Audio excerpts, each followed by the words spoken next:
I play a lot of shows to a lot of cowboys, a lot of agricultural people all over the country.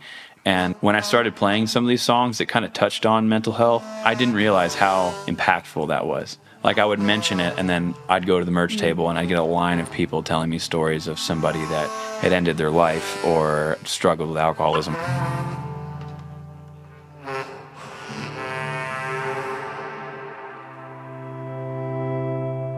Welcome to Reframing Rural. I'm Megan Torgerson.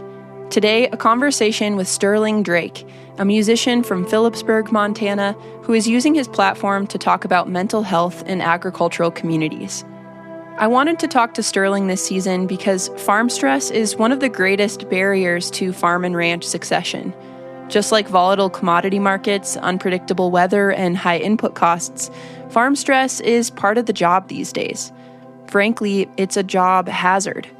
Farmers experience high levels of anxiety and depression, and farmer suicide rates are 2 to 5 times higher than the national average. In an effort to destigmatize the topic and connect people to resources, Sterling is talking about it, in his lyrics and on the stage. A cowboy and country singer born in South Florida, Sterling's early years were peripatetic.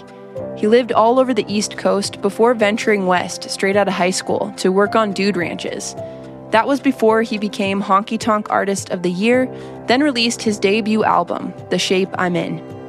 I have to admit it, when I first learned about Sterling's roots, I was skeptical of his mental health mission. Is there ranching in Florida, I thought? Why does this guy care about the well-being of farmers and ranchers? After one conversation with him, that voice quieted completely. Sterling Drake is the real deal. And as it turns out, there are ranchers in Florida. Sterling grew up helping one, his grandfather. Sterling and I met up in May 2025 at Live from the Divide in Bozeman, Montana. It's my type of music venue, one that draws an intimate crowd who's there for one thing, to listen to the music. We sat down just before the first show of his spring tour. Sterling showed up wearing flat-soled extra-tough ankle boots and faded Wranglers, a combination of contradictory styles you'd see on the streets of Seattle and Miles City. He had a hop to his step and a playful nature that surprised me against the seriousness of his songwriting. But we're never just one thing, and Sterling is willing to show all sides, from the charming entertainer to the activist fighting for farmers and working lands, because he knows and loves both deeply. Much like Sterling's songs, our conversation spans a wide emotional range. We talk about the imposter syndrome he felt starting out as a ranch hand, how he simultaneously built a career as a rancher and a musician, the role of folk music in helping us understand our history, the sonic identity of Montana he is helping to create, and the impact he's making on the rural mental health crisis. Here's my conversation with the singular Sterling Drake. Stick around to the end for a musical surprise. To start, I wanted to talk about the closing lyrics of The Shape I'm In.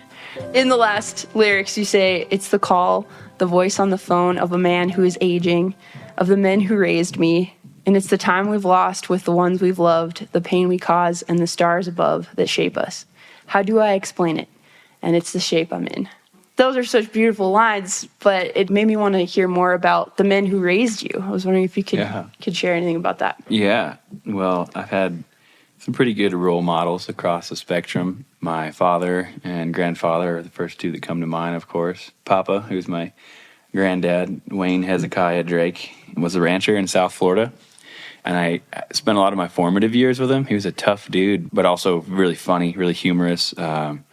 He was a good blend of conservative but progressive in other ways. You know, he in the 40s was a war veteran and married my grandmother, who was born in Puerto Rico in the South, which might have been probably not kosher for a lot of communities. He was born in rural North Carolina before leaving the war and retiring early and as a pilot and then starting his ranch.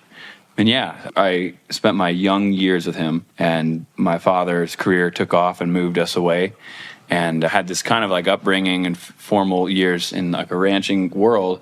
And then my dad, who didn't really have like the same, I guess, romantic view of that lifestyle growing up in it directly. He really was one of the first kids in his family to go to college, became an engineer, and really wanted to pursue like just a different life, more modern life, I guess. And so he moved away, and we moved around. He really was into renewable energy.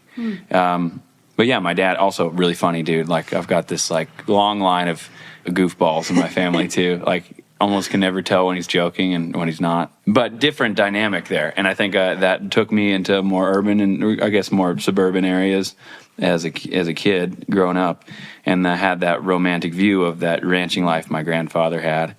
But yeah, also both very, very forgiving men, very gentle when they need to be. And seeing my grandfather, responsible for livestock and the way he treated his children and his wife and his community really looked up to him. And that was something I aspired. And then, yeah, my dad, I think, is a lot more kind-natured person. He's, has a lot of the typical masculine qualities, but he's not afraid to be emotional. He was never afraid to, talk about things in that sort of light. And also seed ground to my mother. If there was something that she was more capable in, he was willing to pass the reins to her and things like that. And I think typically you don't see that with men as much. So, yeah, I think those are my best male role models growing up. So. It sounds like your dad and your grandfather had real emotional intelligence to them. And I'm curious, like, when you think about someone your grandfather's age and his experience in war and in agriculture, like, that doesn't come to mind right away. I'm kind of curious, like, what it was about his upbringing or just his personality, I guess, that like made that come about. Yeah, he was one of a bunch of children. He was the youngest too, like considerably younger than his brothers and sisters. I think his sister's son was his age, and so they grew up as best friends.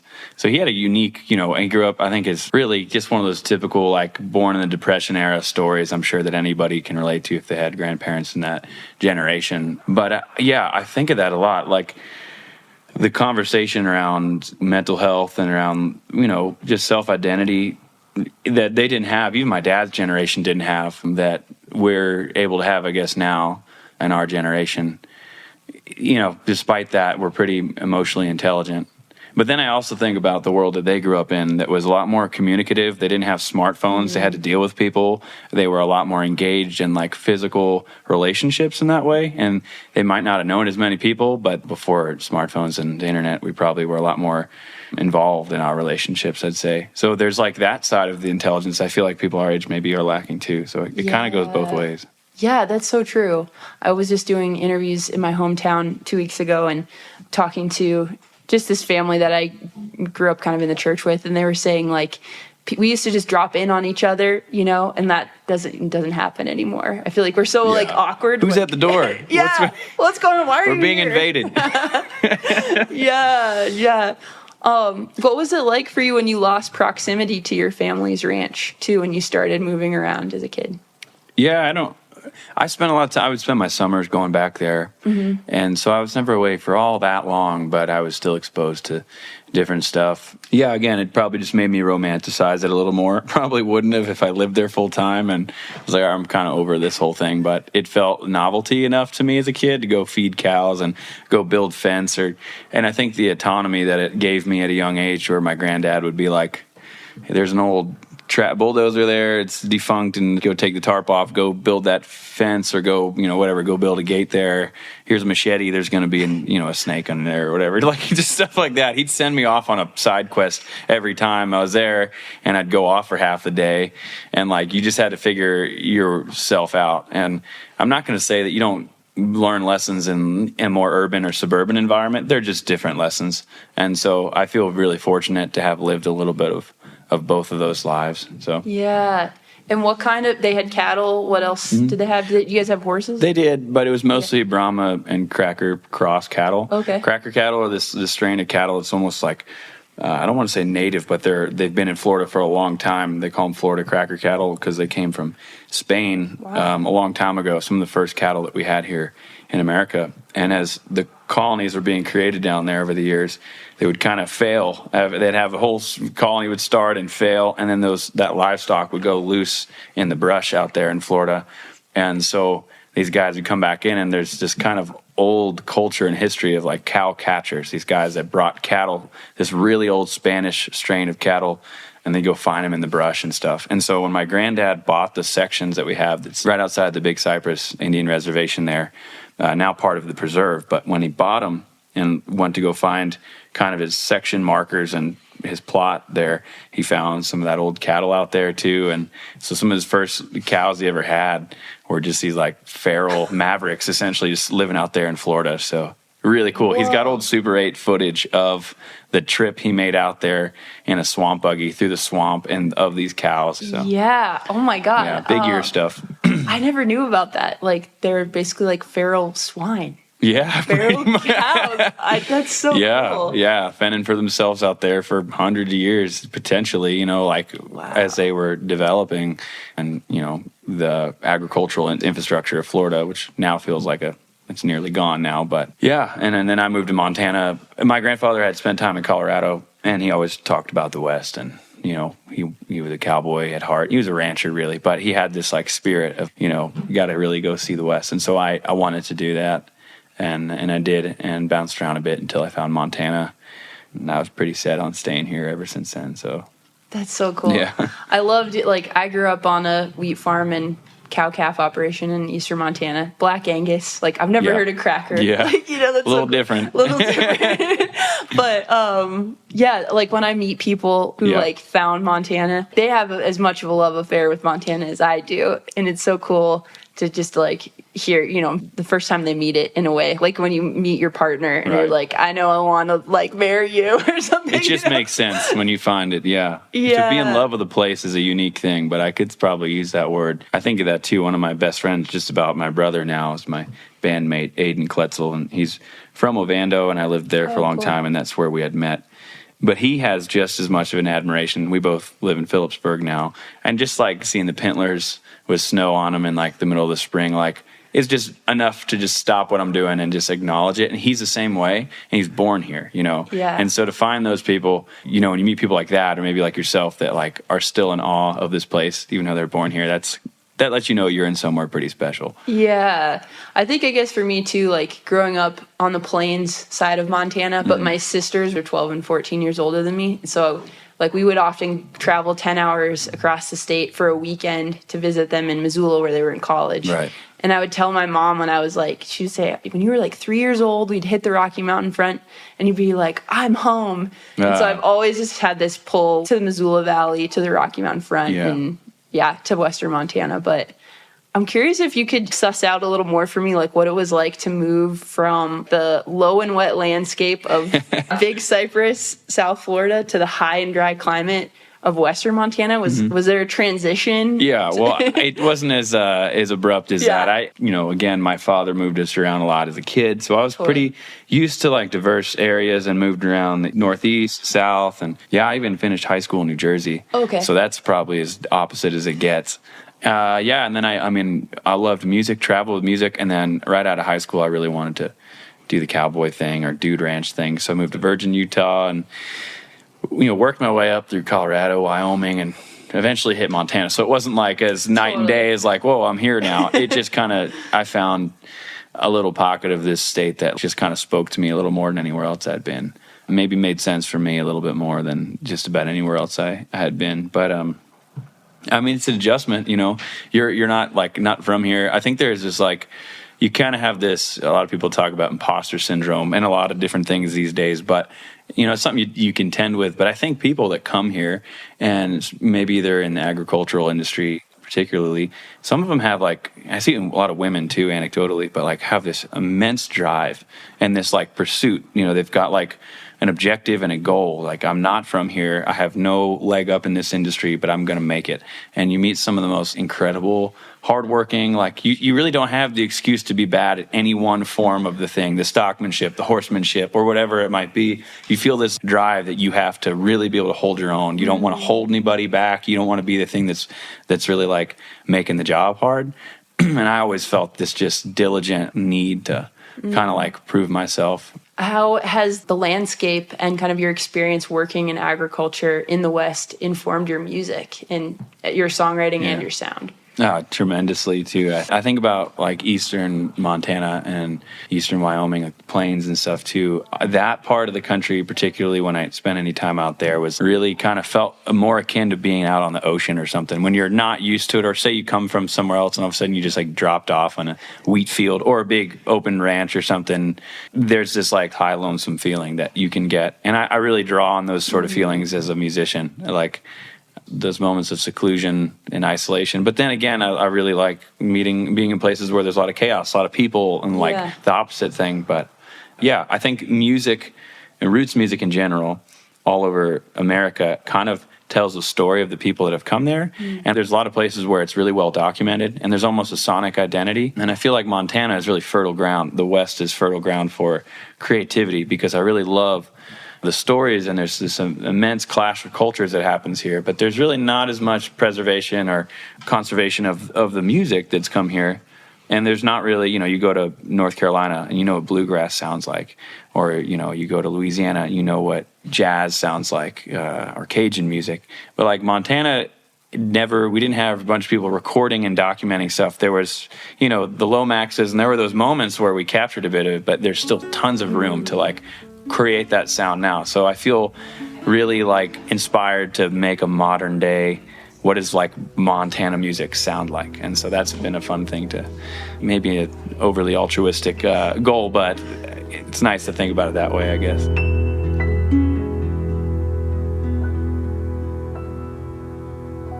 It's living between the lines of new houses and pines, and nobody cares.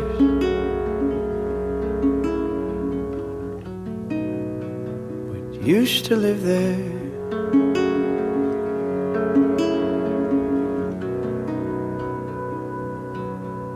And it's the time we've lost with the ones we love, the pain we cause, and the stars above that shape us.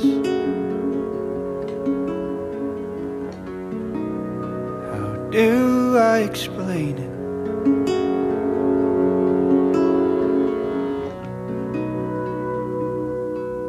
And it's the shape I'm in.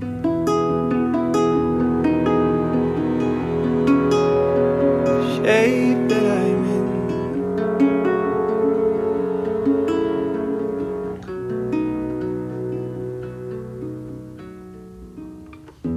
In several songs on the album, you mention the urge to roam and adventure, but also I hear like this urge to kind of settle down. And I'm curious, do you feel like, you're a touring musician, so you are traveling a lot, but as you're kind of nearing the end of your 20s and kind of a different chapter of your life. Getting old. Yeah.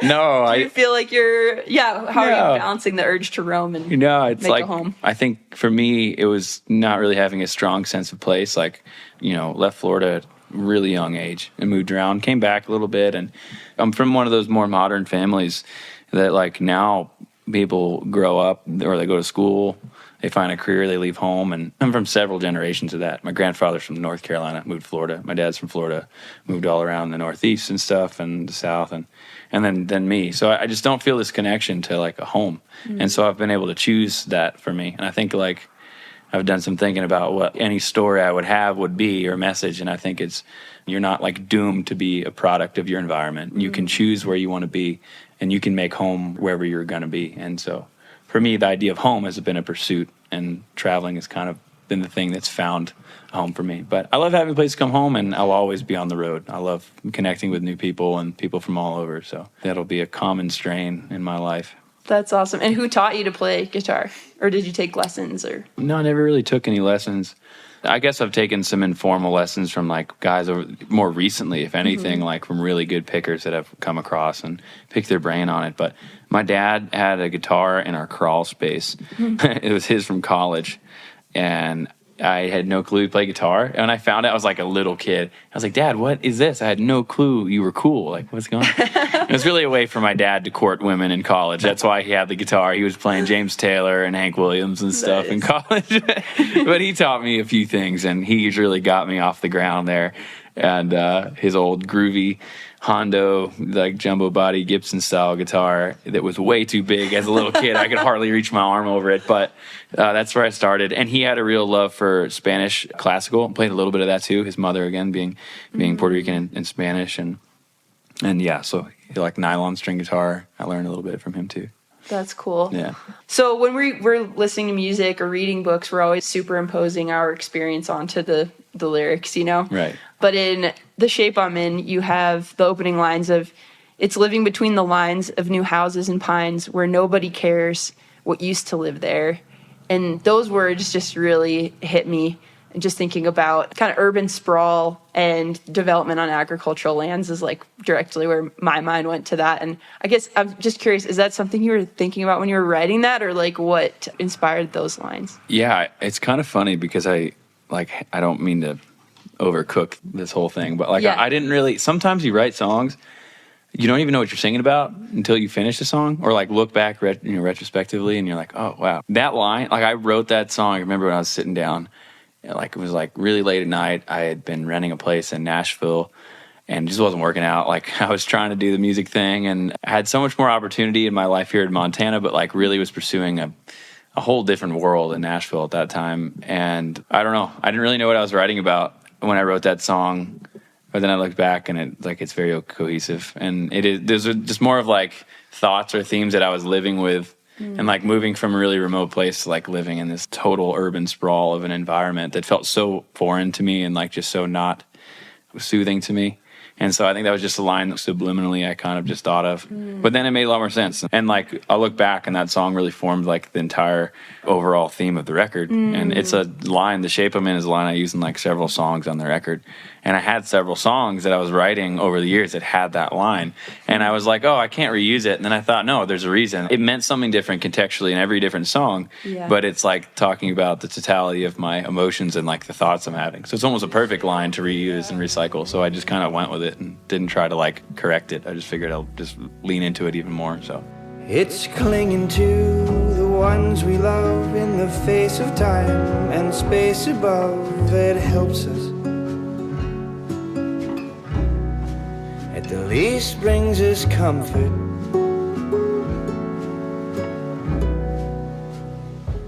And it's the gripping pain that keeps me awake at night as my mind starts to wander. It's the spell that I'm under, and it's the shape I'm in.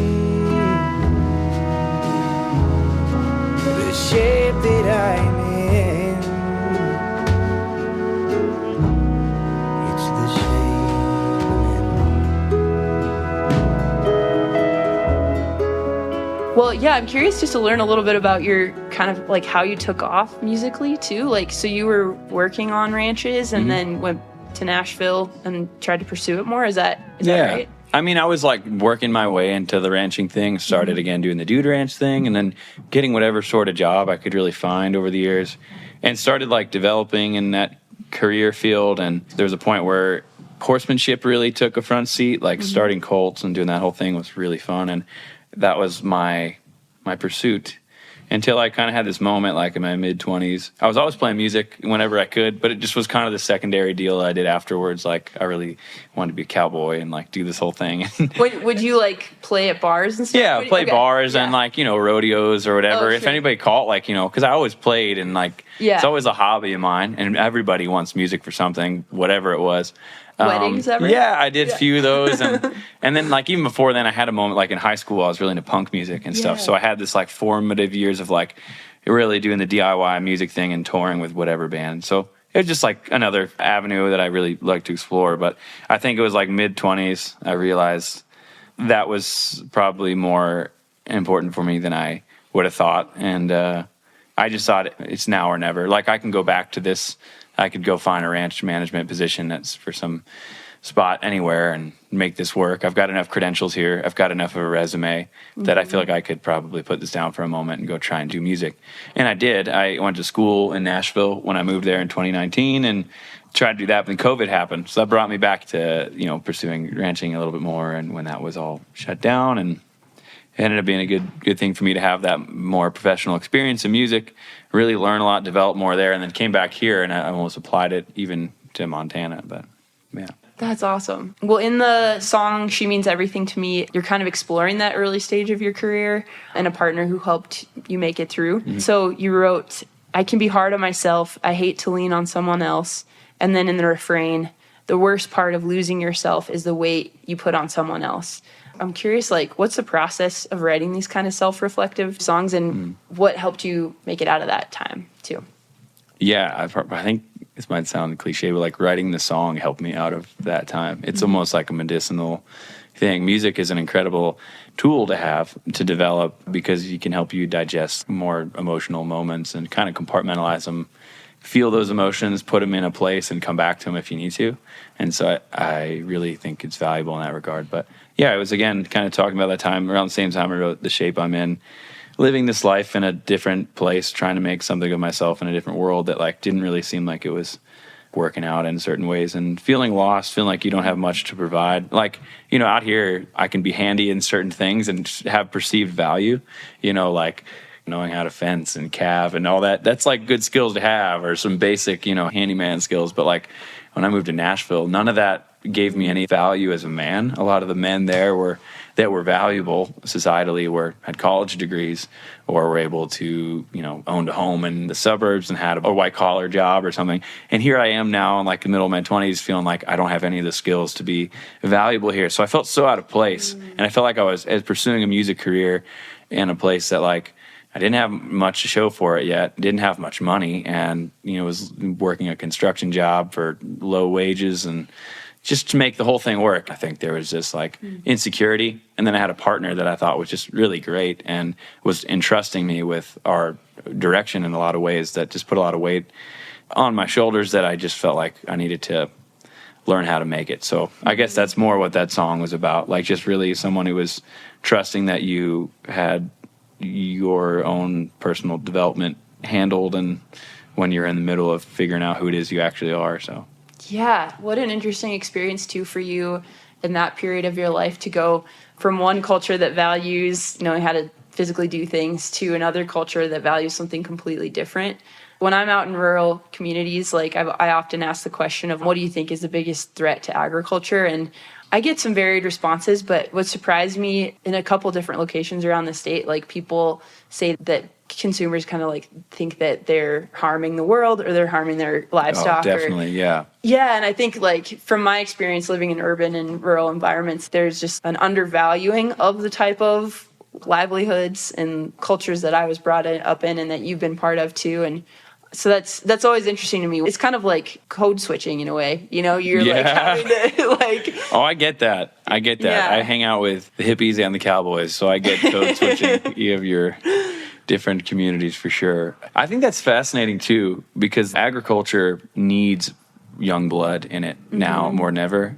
And I do feel like we need as a society to value those people, and that needs to be a viable career path for people that aren't from that life that want to pursue it. Because I think we need people to take care of land now, and so, yeah. Yeah, because I'm deep into editing all of these farm and ranch succession stories right now. I'm kind of like looking at things through that lens.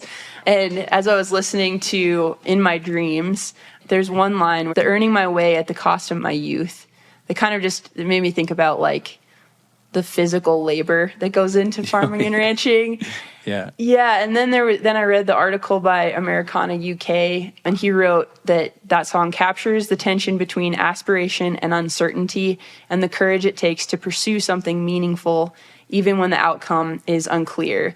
And that kind of just reminded me of like the uncertainty that the next generation of producers face too, but also their like diligence to make it. And I was just kind of like thinking of your career in that way too. Like there's certainly been uncertain moments, but you are driving forward as though you're going to make it. There's a lot of like similar themes, and I found that in being a musician and someone in the ranching world, and I have a lot of fun kind of marrying those two themes lyrically in music.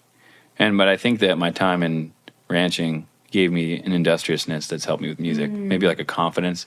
You know, if you think about really the obstacles that a rancher faces only within a year, economically alone or environmentally, like it's almost insurmountable. It's like hard to even imagine, but yet people still put their boots on every day and they still go out and do the job with this like amount of confidence that you need. Otherwise, you won't be able to get the job done. And I think I've tried to carry that in music for sure. Could you talk about Worthy of the Name? Like what inspired that song? Oh, yeah, sure. I wrote that with another great songwriter actually in Nashville a few years ago. Her name is Sarah Duguay, and she comes from the Cajun part of Louisiana, but a lot of people don't know this. Similar to Florida, it's a really strong ranching community as well. And so she grew up ranching. Her dad was a cowboy, and they brand down there and rodeo, and very similar kind of world than you'd see in the West as well. And I think her experience, we got together in Nashville, we met and we wanted to write a song, and she was I remember just talking about how like for a while she didn't have maybe the best relationship with her father. And I think that when she'd see a guy with a cowboy hat walk into a bar, she was ready to turn the other way. And it was this idea that, like, on one hand, the cowboy, like I said, is like this great archetype, this like awesome figure we have here in America. But like on the other hand, to some people, it really isn't that. It's like you kind of have a negative notion of who they are. And so it was like kind of a sad deal. And I think we wanted to write about what it actually means to be a cowboy. So like you can do the job, you can work the trade, you can draw your wages, but what really, especially in ranching communities or areas where cowboying is prevalent, like what really makes you a cowboy is standing out amongst your peers in a way that shows integrity and strong character, and that like people rely on you, your children, your spouse, your livestock, your land, and your community, and not taking that for granted. There's a line in the song that really just talks about like worthy of the brand, like worthy of all the weight and all the pain that comes with that, like having the privilege to be able to bear all of that responsibility is a privilege in and of itself. So cowboys are aware of that, and they don't take that lightly. He's got a big old shiny buckle to remind you of his past. He's never learned a day in his life. He's won every fight he's had. In his mind there's only one right way, and he's the only judge. If you start a horse, you're building trust. When you break one, they've given up. He's not worthy of the title, worthy of the claim, worthy of the brand that comes with everything he's raised, worthy of the weight of all the love and all the pain. If you call yourself a cowboy, be worthy of the name.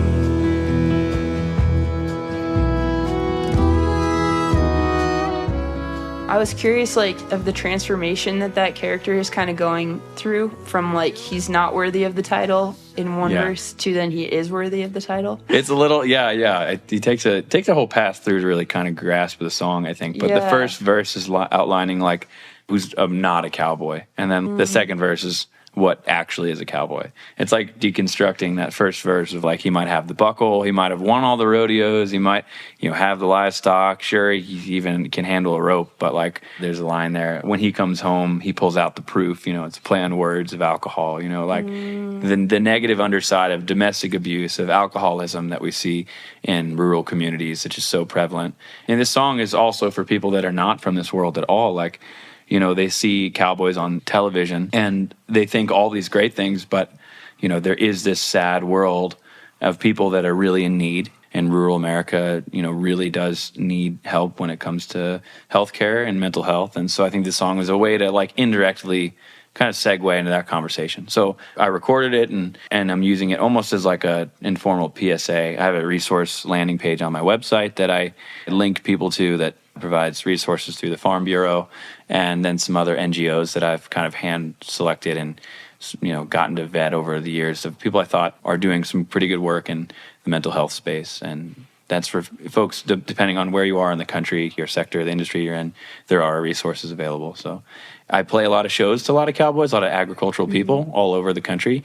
And when I started playing some of these songs that kind of touched on mental health, I didn't realize how impactful that was. Like I would mention it and then I'd go to the merch table and I'd get a line of people telling me stories of somebody that had ended their life or struggled with alcoholism, or people directly that did. And I felt grossly unprepared for the conversation, the topic that I started scratching the surface at. So I've just tried to do a lot more due diligence. And as I meet people in those situations, I at least have some channel to direct them to, something that they can actually do that might actually help themselves, point them in the direction of actual professionals, because I am not one of those.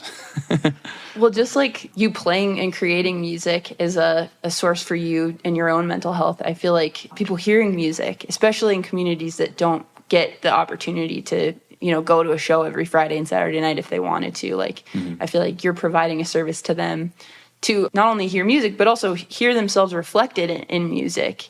Absolutely.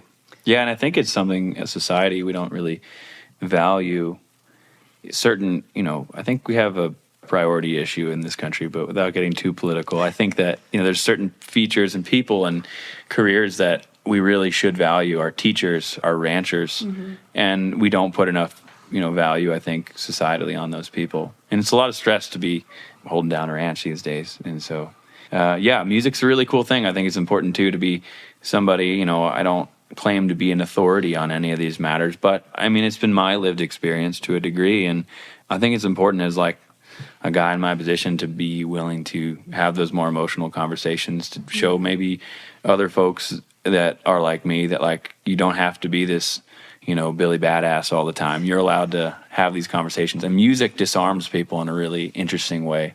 And so you're able to kind of have these conversations in a really appropriate manner. And the light, funny ones, too. I love a show can be funny and sad and everything. You go through the whole arc of emotions. And there's a time and a place to talk about mental health in rural communities. And sometimes that's on stage. So, yeah.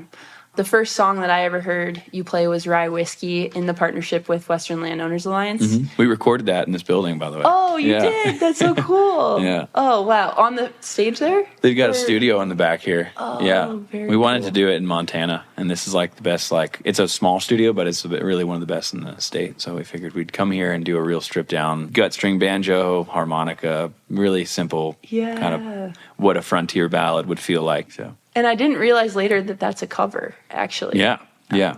So that song is part of the old time public domain catalog. A lot of the music we have here in America came over from England and obviously the places that people immigrated from. And that song has taken different lyrics. A lot of our cowboy songs came from sailors' songs that came over here. But that's one of those tunes that was brought up most likely from Texas by the Scotch-Irish that came up through here in the English. And you hear it a lot in Roy Rogers, B. Western, kind of in a campy cadence in the 30s and 40s in our old Western movies and stuff, and later than that too. But it's been called 100 different songs too. Drunkard's Hiccup if it was in Appalachia, or it was called Diamond Joe in certain places, and there's shared melodies and stuff. But I picked the ones that felt really they pertained to those cowboys and frontiersmen that made their way through here, and they're really deep, sad, stoic lyrics. They're not like this happy. We sing them and we all, cheer and think it's funny and all that, and it's cool. But I just felt like the guys that put those lyrics to pen, they were hurting. They were feeling something. So I just wanted to have a little bit more lonesome perspective on what these songs have been like, because that's probably a little closer to how they were feeling in my eyes. So. Yeah, definitely. And when I first heard it, I didn't realize it was a cover. And I honestly was like, oh, another musician kind of glorifying alcohol. Just hearing the opening lines. And that's just my stigma of being like, oh, okay, we're gonna be cowboys and talk about whiskey again. Yeah, exactly. But then hearing the closing lines and listening to the whole song and being like, if I don't have rye whiskey, I surely will die. And then I'm like, oh, we're actually talking about this, Yeah. And I was really happy that you were talking about that and really grateful. Well, thank you. I think a lot of these songs, the image of a cowboy has really been co-opted over the years to sell products. Country music in general has been a really great pipeline to sell pickup trucks and beer and all this sort of stuff. There's this strain of country music that came out of the early 2000s that I think really diminished the perception of country music to a lot of people that now are finding this music now and realizing, wait, there's some depth to it now.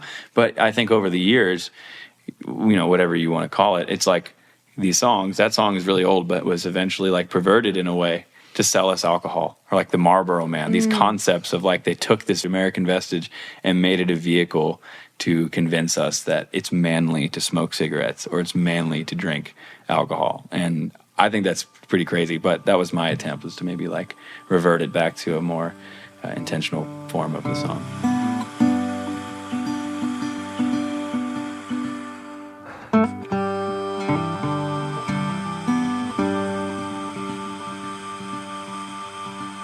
I'm a roundup cowboy, my horse is my hoe. Girls that don't like me can leave me alone. I'll tune up my fiddle, I'll rosin my bow. I'll make myself welcome wherever I go. Rye whiskey, rye whiskey, rye whiskey, I cry. If I don't get rye whiskey, I surely will die. A popular Be Western song, it was, well, back in the day, it's not popular anymore, but it's called Carry Me Back to the Lone Prairie. Eddie Arnold did a cut of it. It's been done a bunch of times.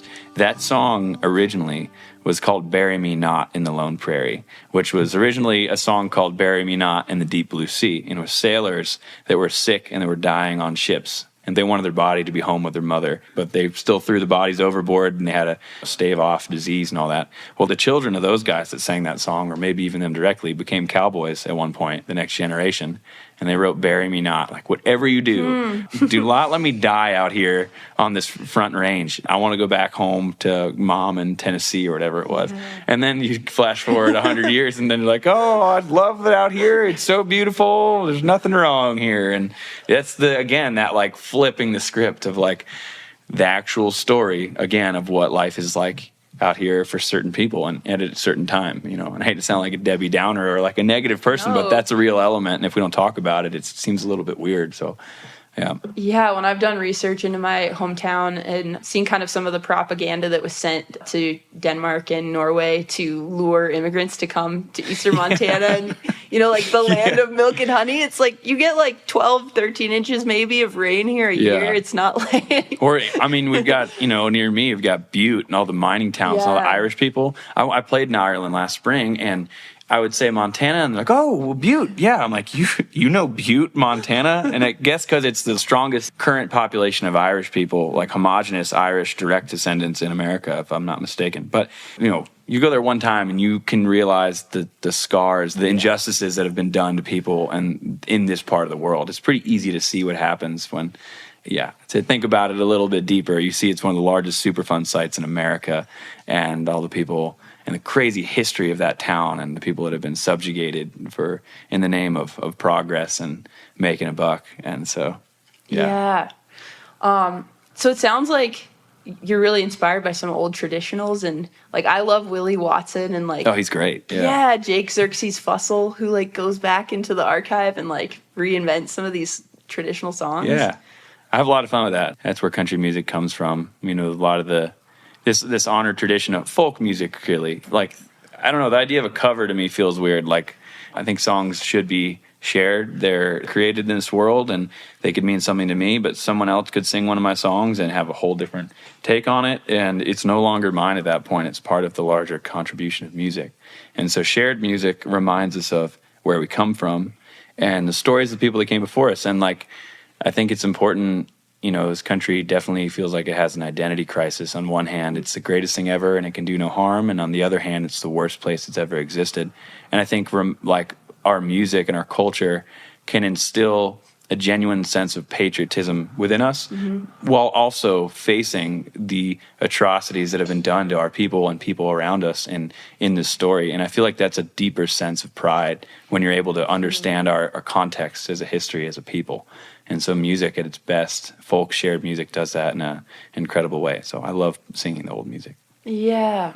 And I love how you're seeking a deeper understanding of the communities that you're living in within ranching communities. And yeah, I guess, is there like something that you've personally seen within agricultural communities that like really made you want to have this mission to use your album to raise awareness about mental health and ag? Or Yeah, I mean, I think if you spend any time in a small American community, but particularly the West, for long enough, you'll start to see some of these stories. I think the real impetus for me, though, was like, again, as someone who's an outsider in a way, and like falling in love with this life. And then, Montana is such a buzzword in general. People love it up here. Everybody wants to, come here for some reason. The television shows, country music too, having this real renaissance moment.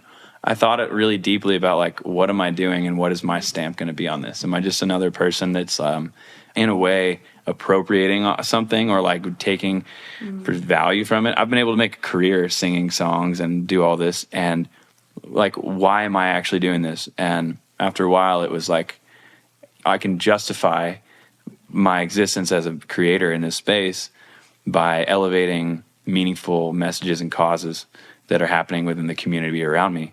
And I think America in general needs more of that, like local art, local movements. I think we see this country, we think things are so like large, and there's no way we could have an impact anywhere.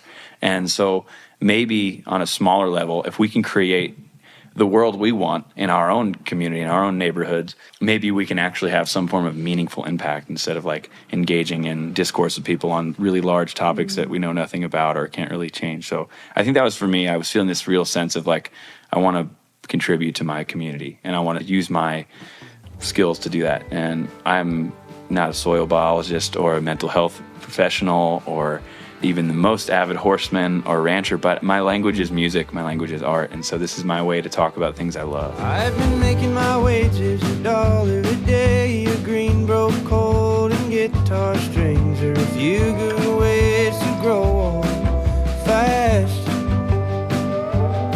On an overnight drive down I-25, an old stock trailer with 3-ball tires. The times look so much sweeter in my dreams, but life can be so hard to climb without a solitary dime. Now I found love where I can't hide, and I'm scared of what I'll find. It's the wine, it's my pride, it's the way I've treated me, but I'll find the answers wrapped up in my dreams. Oh yes, I'll find the answers wrapped up in my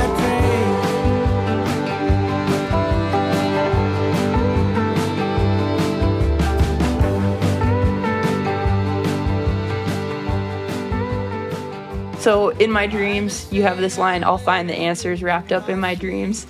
I'm curious what some of your dreams are for the future, like really like out there, pie in the sky. Like, yeah, that's a good question. Well, in that song, it was about, horsemanship and music and like the tie. Those two similar things I was pursuing at the same time. Like, loading up my merch in my stock trailer and a whole bunch of gear in a old stock trailer or something. Like, it was just this weird, it's always been a funny pursuit for me, two things at once. But now, I mean, I really am enjoying, like last year, I really got out, went to Europe a bunch. And I'm going back again in the fall, and I guess I'm going to Iceland here in a few weeks, and going to far-flung places and just like learning what I don't know. I'm almost 30, and so there's still things to learn. I want my world to be flipped upside down sometimes, and then also finding the universal truths and things that my dreams are just like, honestly, just to travel, meet people from different walks of life, find common ground. And play the Grand Ole Opry. I really want to play the Grand Ole Opry. That would probably be the like real big bucket list like performance for me. It might even be silly, but that's one that my granddad. I grew up on like those old Ernest Tubb VHS tapes of like the Opry. I was like, man, I want to go. I want to go on that stage. So that'd be probably the big dream for me. But have you seen any of your idols play the Grand Ole Opry? Yeah, I've seen quite a few. I've been there and been backstage there a few times. Had a lot of friends play there over the years, too. I think the first time I ever went there, I was sitting side stage, and Ricky Skaggs was getting off stage and had just done a few songs. And I was just, like, in a position where probably I was a little Probably shouldn't have been, but I was sitting there, and I think he thought I was somebody else. And Ricky Skaggs walked straight up to me and said, "Hey, how you doing?" and shook my hand. And like I didn't know what to say. I was just like, all right, I got to give him a dig or something. I don't know. He probably doesn't know who I am. And I was like, "Hey, man, you're getting pretty good at that thing. Keep it up." So yeah, I don't know. I saw him there, and I got to jam with Tommy Emmanuel, who was a really good guitar player there one time. But yeah, it's just a cool institution for the music that I feel inspired me a lot over the years. So maybe one day we'll play there. Has there been anything that's happened in your career where your previous self, like 10 years earlier, would be like, "Oh my God, I can't believe I got to jam with this person"? Or the whole thing, honestly. The whole thing? Every day. I mean, like the littlest things. You have to, in any career, you have to like look back and really assess. And it's easy to just like, especially in music, we're all fragile people, musicians. But we have to like count our wins, you know. I think not being too beholden to expectations is a big thing. But then also looking back and saying, hey, this is a big win. I mean, we're here at Live from the Divide. If you had told me even just before COVID a few years ago, like I'd play here, let alone become great friends with these people, and this is our second time, I think it's sold out already. It's like, you know, this is a small place, but to me that meant so much. And then, you know, Elko, the Cowboy Poetry Gathering, like I grew up thinking, you know, Ian Tyson and all that stuff is like been my North Star for a long time. And so that's a big one. I won a, Texas Music Award at the Metropolitan Awards like a few years ago. Was that the Honky Tonk Artist of the Year? And it was the Moody Theater where they film Austin City Limits. Oh, and like, cool. you know, it was a massive freaking place. And I always thought there was a joke like that I'm nominated for an award at this place. Like sold out dang venue. And I'm front row and I'm like, man, they definitely have this whole thing figured out. Like they've definitely got it rigged or whatever. And I'm like, oh, these seats are pretty good. And I was like, I was glad I got a free trip down there. Our band got to play around Texas a bunch. And then like they said my name, I was like, oh, I did not think I was going to win. I didn't even prepare a speech or anything. So I thanked my minivan. I was like, wow, I did not. There's some big artists that are on labels and all this stuff. And I don't know, I guess like, you kind of, as an artist, you don't really, you're critical of yourself in harsh ways. But I just didn't think I was going to win it. And so that was the first time winning anything for me. So, but yeah, like I said, there's different deals. Like there's different things over the years you kind of like, you could take for granted. But no, I'm so fortunate every day that I get to walk this earth, and music is like the whole thing. The fact that I get to play music and then have conversations with people like yourself. Music did more for me in the ranching world too. I got to go meet like incredible horsemen and ranchers and stuff, and spend time on the padlock and make friends out east and places I'd never would have gone otherwise. And, I got to meet Buck Brannaman and play at his horse clinic in Italy and like get to spend like 2 solid weeks just getting to know that guy. Just like really cool things I would have never been able to. I was a low hand back home before I did the music. So I'm glad it's given me a little bit of currency in that world too. But yeah, the whole thing is a blessing.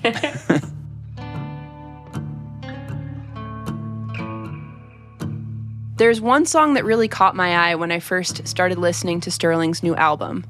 It's not the title track, but the Scottish ballad Tramps and Hawkers, made popular by the Dubliners, an Irish band formed in the 1960s. I have always been a huge fan of Irish music, and singing is my first great audio love. So before I interviewed Sterling, I practiced harmonizing to his rendition of Tramps and Hawkers. After our interview, I asked Sterling if he'd sing it with me. I'll let you start and I'll jump in after. Yeah, let's see. Let's try and go through it. Come all ye tramps and hawker lads, and gatherers round. Let's tramp the country round and round. Come listen what I'll tell to you a roving tale of sights that I have seen. It's far into the snowy north and south, by red and green. Oft times I'd laugh unto myself when trudging on the road.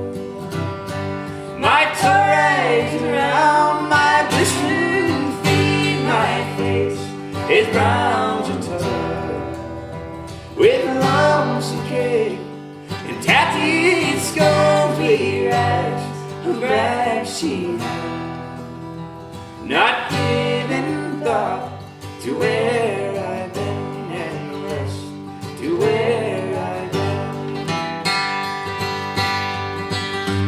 I've done my share of humping with the doggers on the fire. I've held Bucky's trousers, all their hair and all the side. I've held to build the nappy bread that stands the bushy for, with money from an Angus ranch that plowed the bonny earth.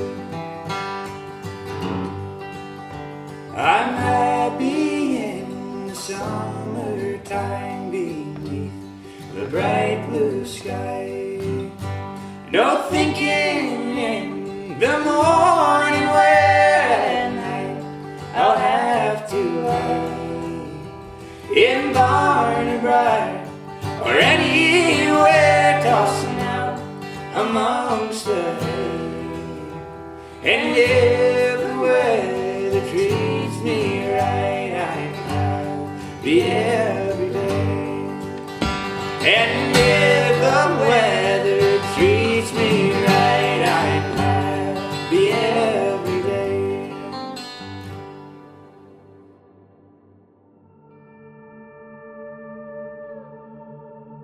If you'd like to look up Sterling's tour schedule, learn more about his music, or access the mental health resources on his website, visit sterlingdrakemusic.com.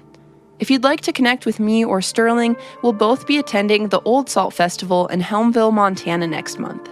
At 3:30 p.m. on Friday, June 19th, I will be doing a live Reframing Rural podcast recording with Amber Smith and Jamie Stoltzfus, two first-generation ranchers, moms, friends, and collaborators. In this live podcast recording, Amber and Jamie will recount how they broke into the male-dominated industry, how motherhood has shaped them as ranchers, and what they're doing to create a sustainable future for their families and land in the face of big ag. To learn more and buy tickets to the Old Salt Festival, visit oldsaltcoop.com. In July, I'll be at the Red Ants Pants Music Festival, showing the film Mother Range I co-produced featuring Amber and Jamie. The screening will be held at the Strand Theater in White Sulphur Springs, Montana at 4 p.m. on Thursday, July 23rd. To learn more and buy tickets, visit redantspantsmusicfestival.com. This season of Reframing Rural is produced in collaboration with Win It ACES, which stands for Agricultural Community Enhancement and Sustainability. The mission of the Win It ACES is to strengthen their community by enhancing the health of their land, economy, and traditions for future generations. Reframing Rural is produced on the Aboriginal territories of the Salish and Kalispel people. This episode was written, edited, and produced by me, Megan Torgerson, with help from our associate producer, Madeline Jordan. Music was by Sterling Drake, with additional music and audio engineering by Aaron Spieldenner and Sean Dwyer of Hazy Bay Music. Season 4 is made with funding from the Plank Stewardship Initiative, World Wildlife Fund, Headwaters Foundation, American Farmland Trust, the Department of Public Transformation, and listeners like you. To find out more about Season 4 of Reframing Rural, Succession Stories, and past seasons, visit reframingrural.org.